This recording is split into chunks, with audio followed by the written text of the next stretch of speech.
So now we know which type of boot we want, we can focus in on the model that's going to work best for us. So let's dive in.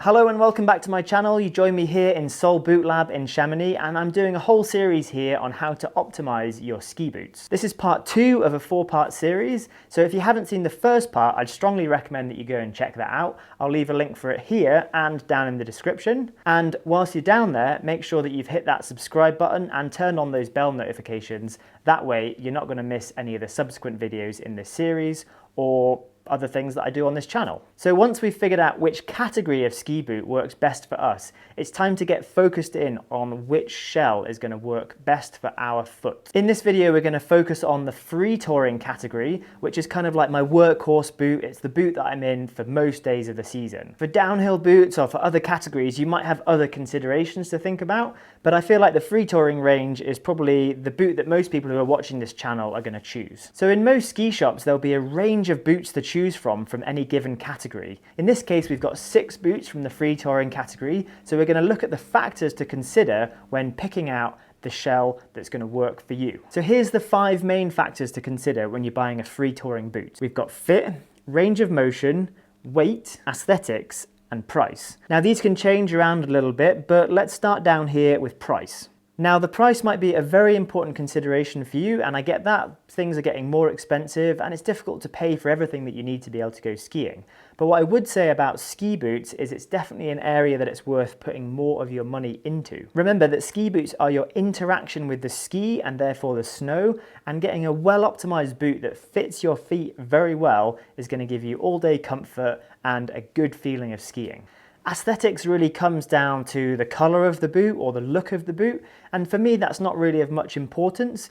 Yes, there are some slight differences in buckles and some design differences with some of these boots, but generally they all work really well. They're very ergonomic and they definitely do the job that you need. Getting used to the color doesn't take very long, and hopefully those ski boots are going to be buried in knee-deep powder for most of the time anyway.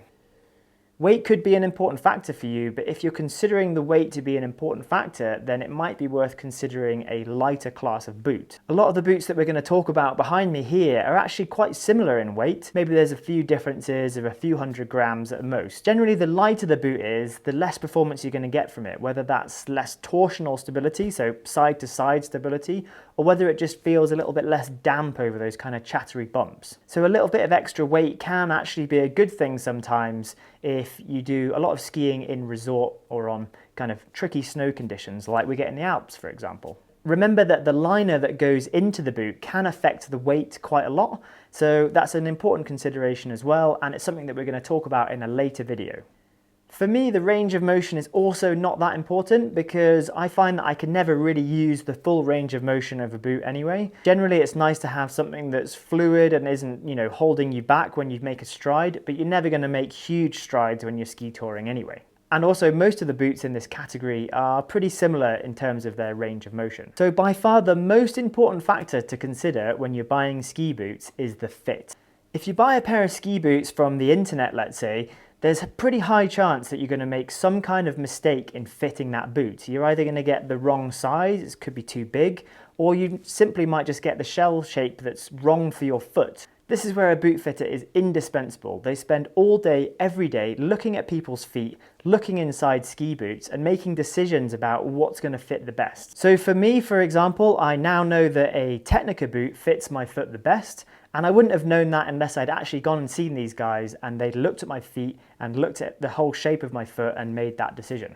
So here I've got 2 extreme examples of feet, a very flat foot and a very high arch foot like this. And you could tell that these 2 feet, they're not going to fit into the same ski boot the same way. So a boot fitter would look at factors such as your heel width, your instep height, the width of your forefoot, and the profile of your toes.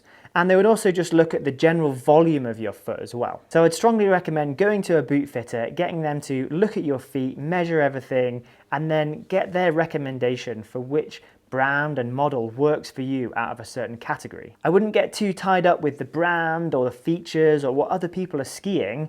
Just focus on getting the boot that works best for your foot based on the fit. So once you know the shell model that you're going to use, it's time to figure out the shell length. And we're going to leave that for a separate video where we're also going to talk about footbeds and the importance that they have in figuring out the shell length. I think these are one of the most valuable pieces of kit that you can get for skiing, so that's the third video in this series, which is coming out next week. So we're going to wrap that up here, so thanks very much for watching. Also, let me know in the comments if there's any other factors that you might consider when you're buying a ski boot from the free touring range or from any other category. If you enjoyed that video, make sure you give it a thumbs up, and if you've got any specific questions about anything to do with ski boots, then you can leave a comment down below, and either myself or the guys from Sole Bootlab will respond to those.